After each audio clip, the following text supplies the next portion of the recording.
Welcome in for another edition of the Cedric Maxwell podcast. This is Cedric Maxwell, who, of course, you know, I'm John Zannis, filling in as host right now.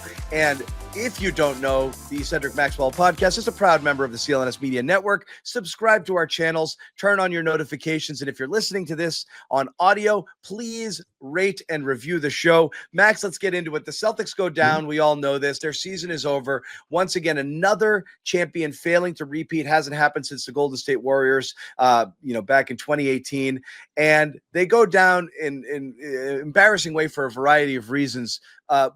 A lot of which had to do with injuries, I think. And you could probably tell the tale of this season with that. I'm sure there's some things they could have done better in a way that they played that could have been better. But ultimately, I think you could chalk up a lot to Jaylen Brown not being right, Kristaps Porzingis looking like a shell of him. Again, Jason Tatum goes down. Even if you survive the Knicks, you're not going much farther there. So maybe we just say injuries is what did him in here.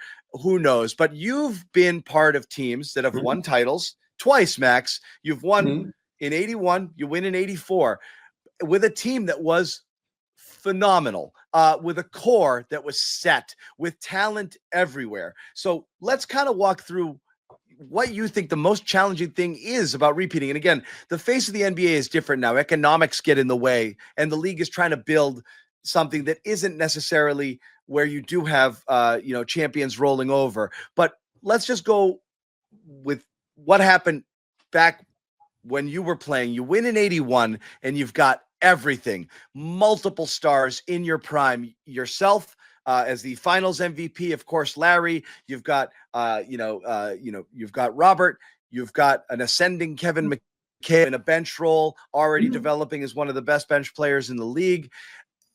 And you've got it all seemingly. No reason to not repeat. You come back in 82 with the best record overall in the NBA, and it all goes to whatever, losing to the Sixers. And again, in a 7-game series and a very good Philly team. What happened there? What was the challenge in repeating, and how did that season go awry? I think in 82, great team, ran off games all the time. You go 13, 14 games, win this, lose a game, and then you're disappointed and run off another 8 or 9. I think the big difference is, to me, it's about timing and about health. The Celtics at the end of that playoff run, playing against Sixers, a lot of guys were hurt. A lot of guys were sick. I know that the Celtics played and we got it. We were down 3-1 again to Philly in 81 and 82, and then came back and had another 7th game here in Boston. Ended up losing that, but I think it was, to me, it's about timing and sickness. And like last year's, when you look at the Celtics team that just played recently with Brown and Tatum and those guys, they went through a year essentially without being hurt.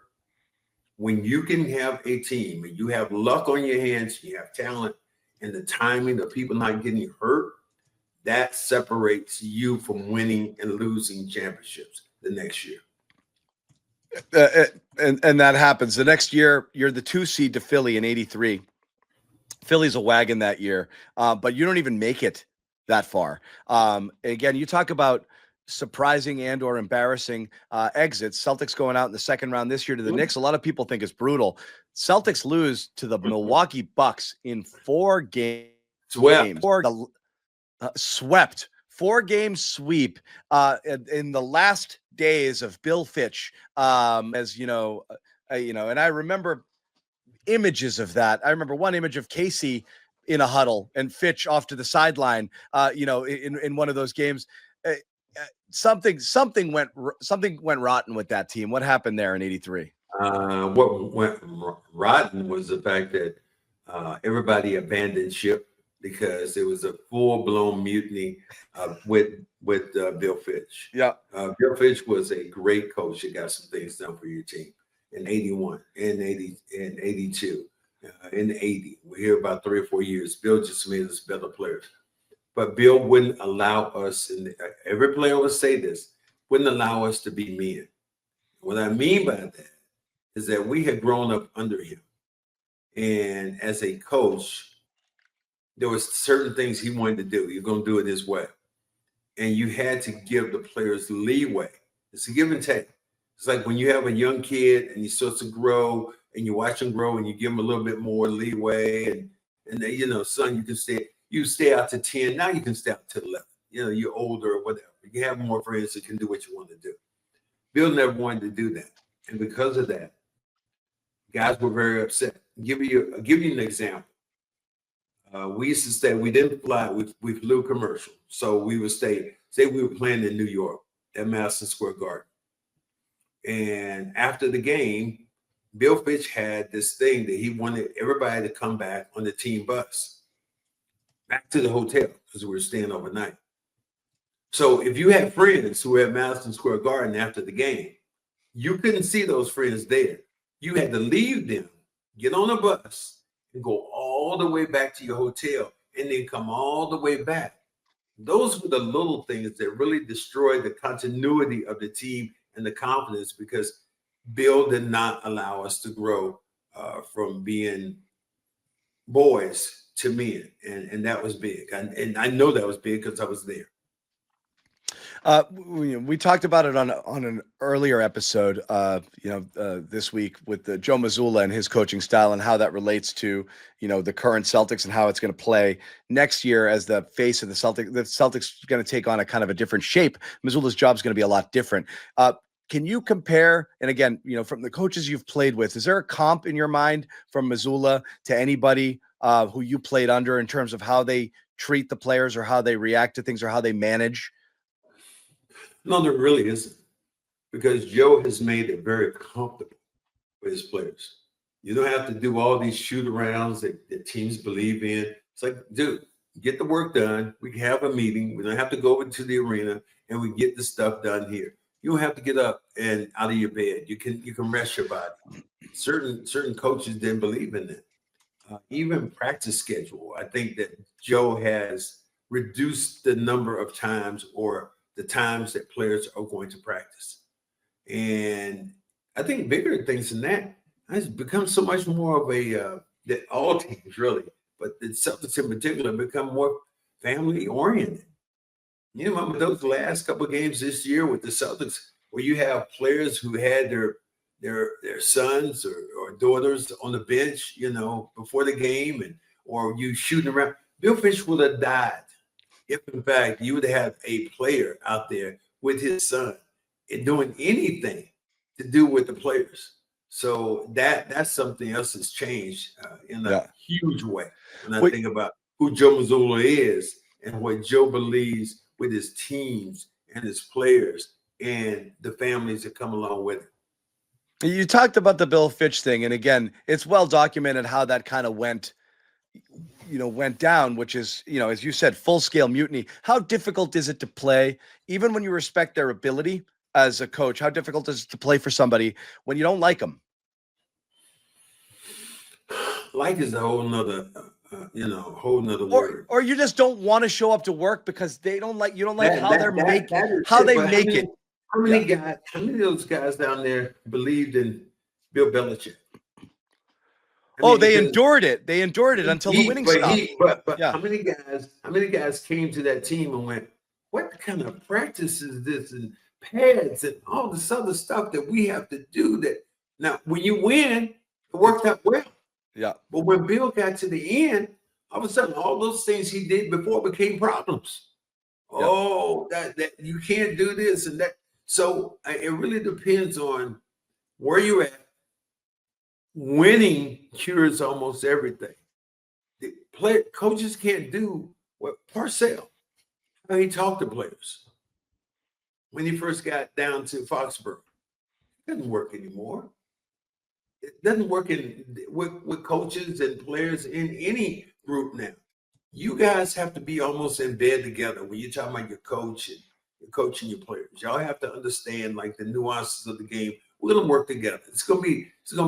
We don't have any more patents where I'm gonna tell you what to do and you're gonna run up the hill and you're gonna charge. No, we're gonna charge together. We're gonna do this together. So I think it's a different mindset. It is. So we mentioned at the top of the show, Celtics again, another champion failing to repeat, and not any sort of legacy almost makes their title, forgettable. The Denver Nuggets, also one and done. Great team, but their title, I'm not to say it's forgettable, but it's just is what it is. The Lakers win in a bubble. Nobody cares. Nobody remembers. Golden State, rises back up, wins their title. They beat the Celtics there. That was kind of almost a continuation of a previous dynasty and the last one that the NBA has really had.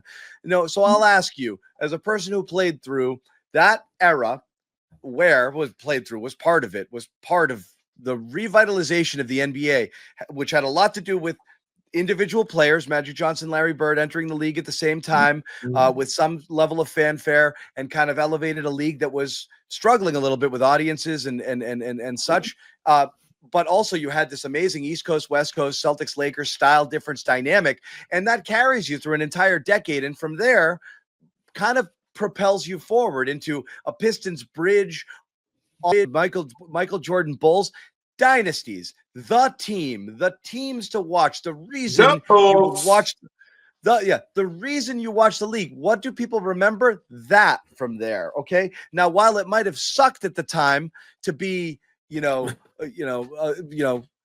fan of the Bullets or the Sonics or the whatever, or a team that was an also ran that couldn't compete on a regular basis, for that time, the Nets, doesn't really matter.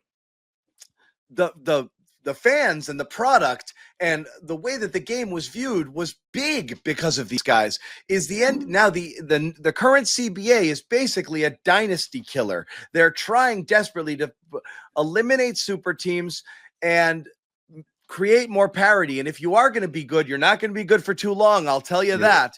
And the NFL does that too. It hasn't hurt their popularity. People like that. But I don't know that it plays as much in the NBA because people like villains and they like this stuff. So, I mean, again, what do people remember of the Patriots? I want to beat those MFers. It was a big deal to have that. Now, I don't know. I think it matters. So what do you think of this in terms of like the approach of the league trying to kill the super team? Is that good or bad?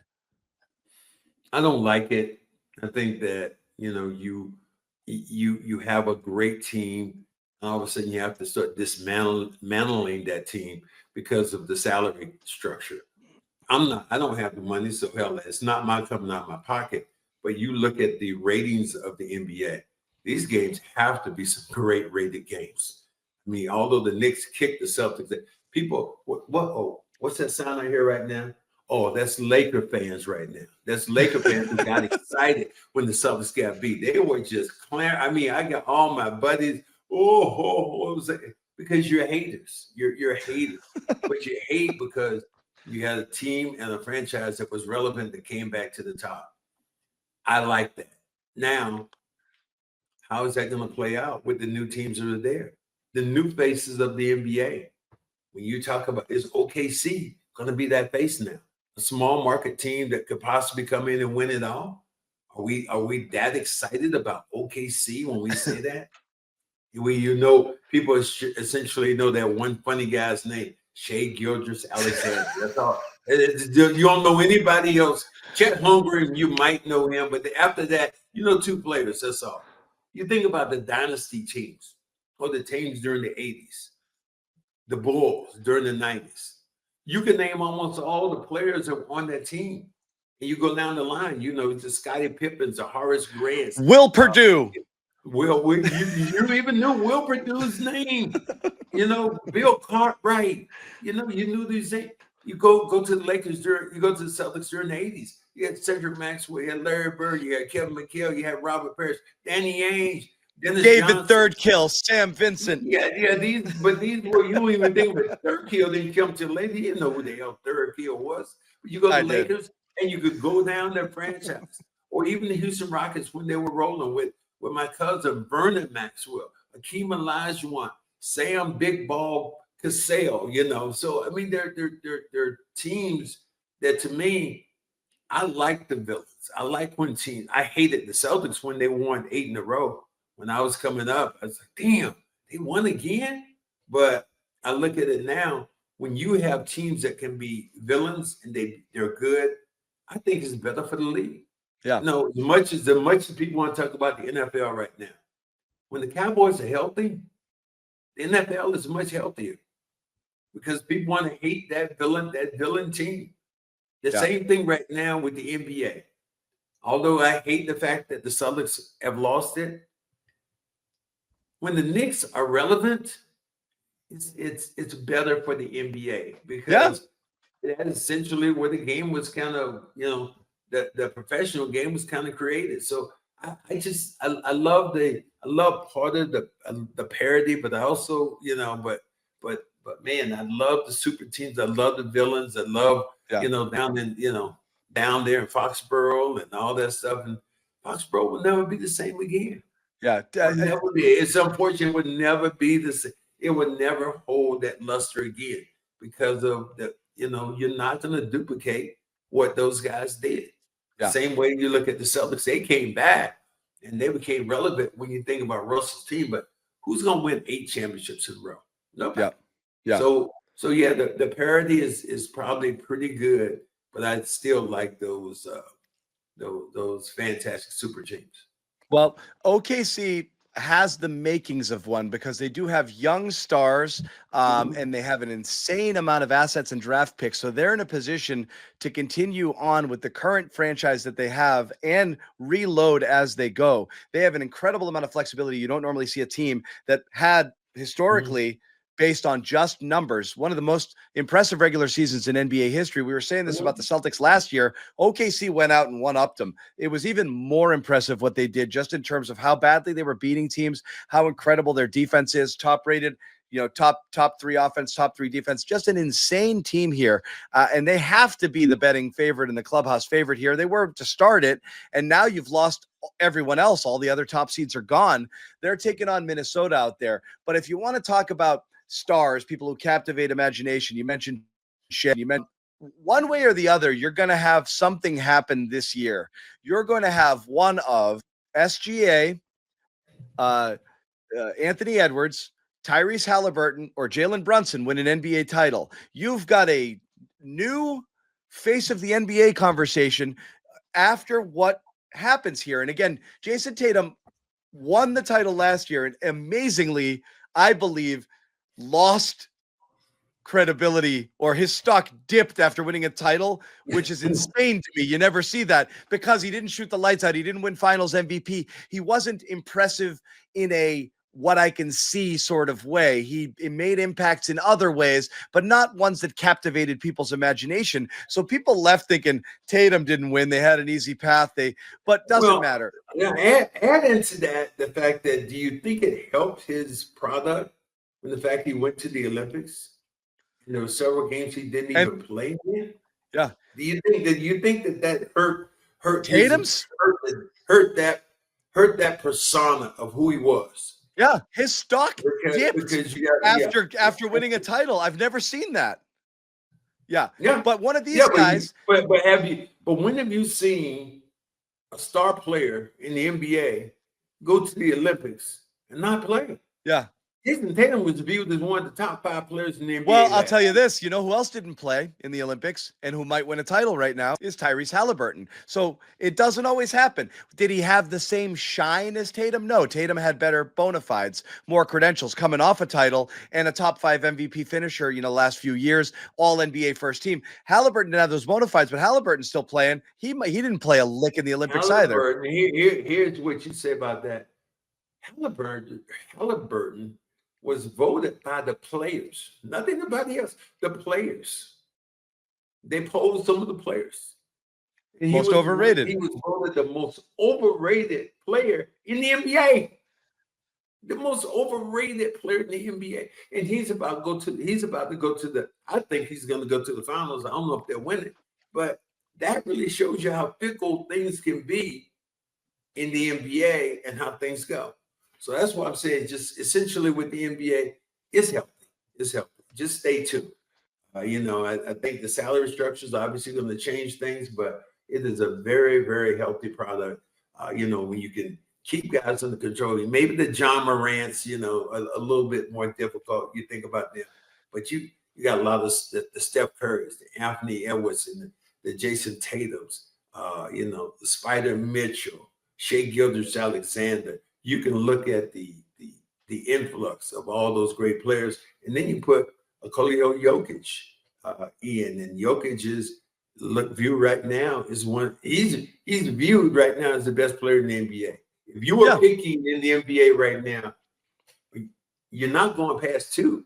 If you look at Jokic, and this is a guy who doesn't have the body type. He isn't the fluidity, that the gracefulness isn't there. He's lumbering. So it's just really, it's just surreal to see how the game has changed. Yeah, game has changed. And I think the lack of super teams makes it so the face of the league conversation is more challenging, because if Jason Tatum had put his name into the hat, into the, into the goblet of fire for the nerds out there, that he wants to be, in contention for face of the league, then he goes down, then he gets hurt. No one's going to think about Jason Tatum for 2 years. Your last impressions are going to be, a 42-point game in the game he got hurt, the game in a series that the Celtics lost after coming off of finals where he didn't shoot the ball really well, after coming off an Olympics where he got benched. Amazing. He's from here down to here. Now you're going to have a new potential face. So 2 years ago, it's Nikola Jokic is the face of the league, even though he's not American born and isn't necessarily the type of guy that people will rally around. They want to have a homegrown star. So now someone else is going to be that, maybe there as well. Who do you think's most qualified here to have face of the league status among the stars remaining on the four teams? And again, SGA seems to be the runaway because he's going to win MVP this year, almost definitely. I look at him, I think he is absolutely sensational. Yeah. But then sometimes I think he's just too cool for school. Yeah. You look at him, he doesn't, to relate. People relate, and unfortunately, I think it's crazy, but Anthony Edwards is a guy that people gravitate to, and they look at. He's got the charisma. He has a charisma. He has it. He has that it factor. So I think he's the guy I look at. Now, then he has, but you look at the things off court, with the number of children he's had out of wedlock. That's something in today's society which changes the complexion of people's thoughts. I mean, as much as we look at this, as much as we love Shannon Sharp, has it taken a hit here in the last month? This is Unc, who everybody, Unc is great. Look at this. Unc is drinking vodka while he's doing it. Oh, I love him. Now, is he just doing damage control right now? That's how things change. Yeah. And Tom Brady left his actor wife for a supermodel. So it didn't hurt his stock that much. I think sometimes yes, sometimes no. Just in terms of how you want to look at it. But I do think Anthony Edwards has the two things going for him.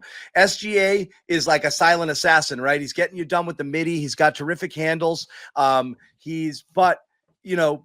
only so many 18-foot jumpers you could put on SportsCenter highlights, whereas Anthony Edwards has the style and the personality. And so sometimes it has to do with superficial things like this guy looks like a star. People want to quickly make Jordan, comparisons because Jordan-esque. He's aerial. He's flashier. He wears it on his sleeve. He talks. He's big. He's brash. He says whatever he wants. He's brash. He's the Muhammad Ali brash. Yeah, that's really a cool thing, and which has changed right now. Yeah, right now he's really cool, and hey man, I got it. I'm good. Yeah, but yeah. He's in your face with what he does, and in today's world with social media and these cameras we're in front of right now, that's the biggest thing going. I think Hallie's got it too. Honestly, I think he's got not quite at the Edwards stage, but he's a killer, and he puts himself out there as well. I think he's also got a great personality, but he might not have the style of game that people will associate with. And Brunson's a dog, and I think people will respect the hell out of Brunson. But it is interesting. One of these guys is going to emerge. Real quick, your prediction. You're handicapping the field with the Final Four. Who do you like? I'm going to go crazy. I'm going to say Indiana. Really? I don't hate that. I don't hate that. Indiana, because they're healthy. They're playing with so much swagger. I think that they haven't been around. They got players who Mathurin and guys like that who play hard that we don't know about. Rick Carlisle is a great coach, trying to solidify himself as one of the great coaches, coming down to win another championship with another team. And it's, hey, like it or not, that's the heartland of America. And people, they want to see that kind of team perform and perform well. And there's not a lot of brashness about that team when you think about it, other than Halliburton. But after that, they're great players who have played together at this best time. Yep. That's what we've got for the Final Four right now. New champion crowned, new player winning their first ever title. It is going to be interesting. We want to take a quick pause and let everybody at home know that this episode is powered by Prizepicks. No better time to get in on the action than right now with picks. Basketball playoffs are underway, and you want to get in here. All you have to do is sign up, use the code CLNS, play 5, get 50 instantly in your account once you do. Again, it's America's #1 daily fantasy sports platform. Super fun, super easy. Pick more, pick less on 2 players. At least 2 players went up to 1,000 times your cash with Prizepicks. Yep, check it out. Use Max's little. Does this guy give advice? Little Maxie. Yeah, he agrees. He agrees. Little Maxie agrees. Sign up for Prizepicks, code CLNS. Play 5, get 50 instantly in your account. Prizepicks, run your game. Let's move on. You mentioned Jokic as a guy who you respect greatly, and who has won the one title and, unable to get Denver into the conference finals either of the last 2 years, even though that OKC Denver series was ball, I think, that's been played this entire playoffs.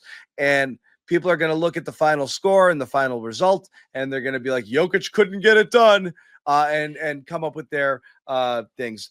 I know SGA is going to win the MVP, but Jokic is the better player. But SGA had that type of season that's going to get him an MVP. I think he's going to win it comfortably, and it is what it is.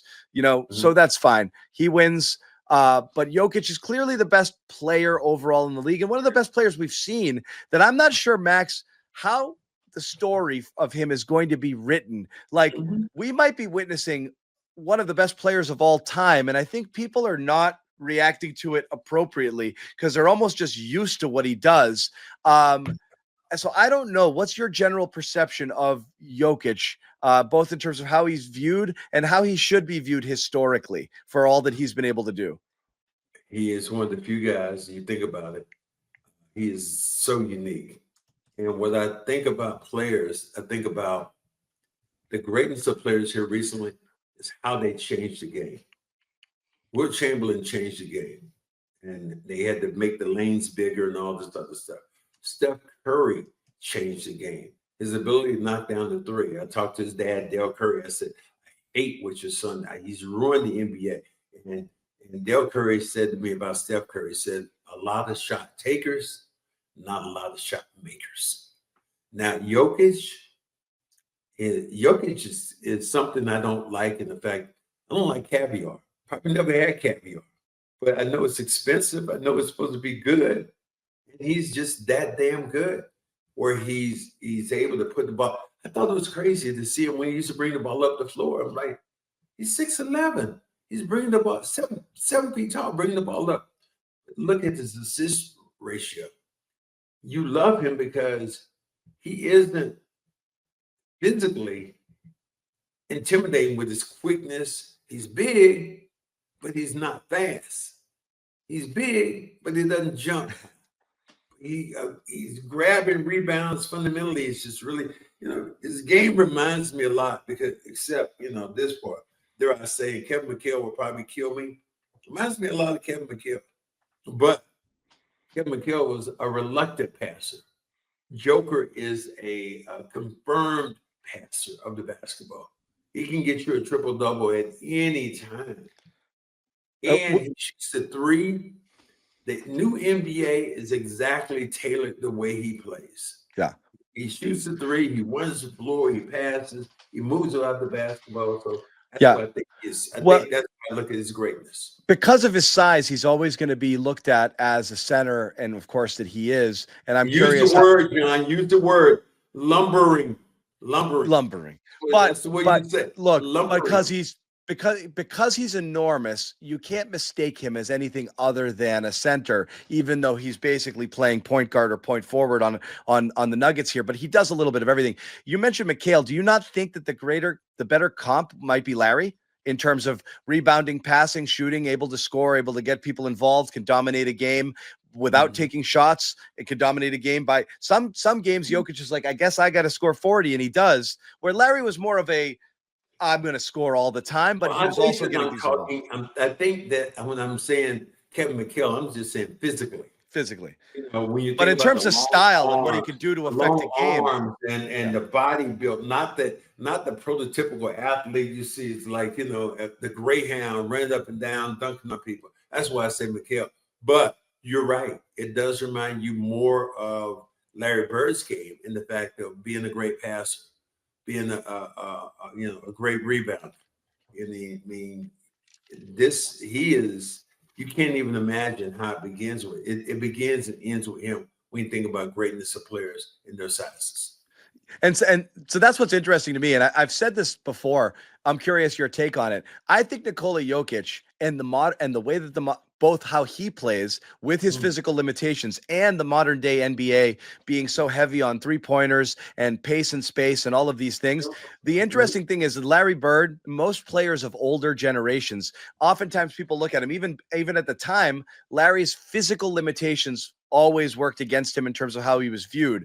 And when you compare older generation players to now, you say athletically they could never keep up. And then you see a guy like Jokic, who athletically is not at all a good athlete, but able to do what he does because of his mind and because of his ability to do many things. I think oddly, this is my contest if I'm off base, I think Jokic's greatness currently actually elevates Bird's status in terms of how would he translate to now, because amazingly, Bird might be better now than he was then, because he'd probably be shooting 9-10 threes a game, in addition to being able to play a stretch four as opposed to having to play a small forward guarding, trying to chase Michael Jordan around, or try to guard quicker, small forward types there. He'd just be a 4. He wouldn't even think about playing him anywhere else, which would change his defensive assignments and what he'd be able to do on both ends of the floor.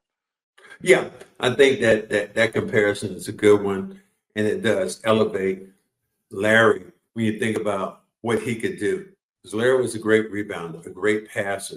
His vision on the court. He made steals not because he was quicker than anybody else. Knew where he was going. Smarter, able to get to certain places on the floor. He anticipated really well. What you see at Jokic, same thing. He is anticipation. Mentally, again, he is up here and everybody else is kind of down here. Physically, he's down here and everybody else physically is so much better. But what he does with the mental aspect and the physical, they come together and they have him at the very top. All right, I know you play this game from time to time, but I'm going to take Jokic in historical perspective. I'm going to put him against a couple of other centers over the last eras that were dominant. And I'm going to ask you to start, bench, cut the following 3 players: Nikola Jokic, Shaquille O'Neal, Hakeem Olajuwon. Bench which one? You got to start one, bench one, cut one. I'm starting Hakeem Olajuwon because he's dominated the game on the defensive end better than anybody. Jokic game translates better than Shaq's game. So I would have Shaq I would cut Shaq. I would keep, I have Jokic on the bench, and I start Olajuwon. How about that? Cut Shaq. I agree. Nothing disrespectful. It's just that the way the game is played now, it's completely different because Olajuwon dominated the game in such a way that he dominated more of the game on the defensive end and the offensive end than any player in the history of the game. And he did it against great players.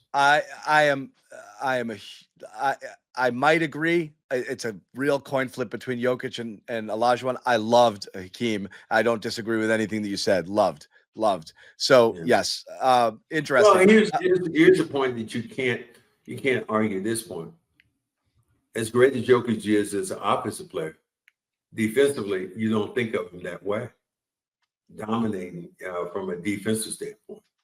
So Yep. that's why I said Olajuwon fundamentally dominates the game more than any of those two. Shaq was a great offensive player, but defensively, he blocked some shots, but you get him in pick and roll, he wasn't going to make steals or nothing like that. So that's why I think that, that's why I made my opinion of those guys. Yeah. Yeah. Couple other guys, Mhm. we're talking about legacies here and teams that didn't make it out of the second round. I am curious what would have happened to Golden State had Steph Curry not gotten hurt. It's very possible that they could have They were going challenged. home. You, No, you think you think they're losing Minnesota regardless? they were going. I like them. I like them over Minnesota. Whether or not They, they have another run in them is unclear because you're talking about aging veterans and Draymond, Steph Curry, and Jimmy Butler. But if they come back next year, there's potential there for them to compete again. I thought the compelling they're matchup. going to compete. They're going to get better. But you start looking at those other teams right now. You look at the Houston Rockets of the world. Those are the teams that you start to fear because eBay is going to have those guys play hard. What they need is a couple more shooters. If they can surround it with those young athletes they have, they are a team that's going to make a lot of noise here coming up. Look at Orlando. Orlando's going to make some noise with some of the picks they have, and then Caro. Those guys are going to play well together. So I still look at that kind of stuff. Yeah, I'm curious what happens there, but it is interesting to see how a team could. I personally thought they're beating Minnesota with Steph. I did. That's just my opinion. I think they are. Your opinion is relative, but it's like it's relative, like my uncle. Yeah. That's why I say relative. My uncle is my relative. Okay? Yeah. I'm not putting too much merit. I think they had a team that at the end they were shooters. But how were they going to stop other people?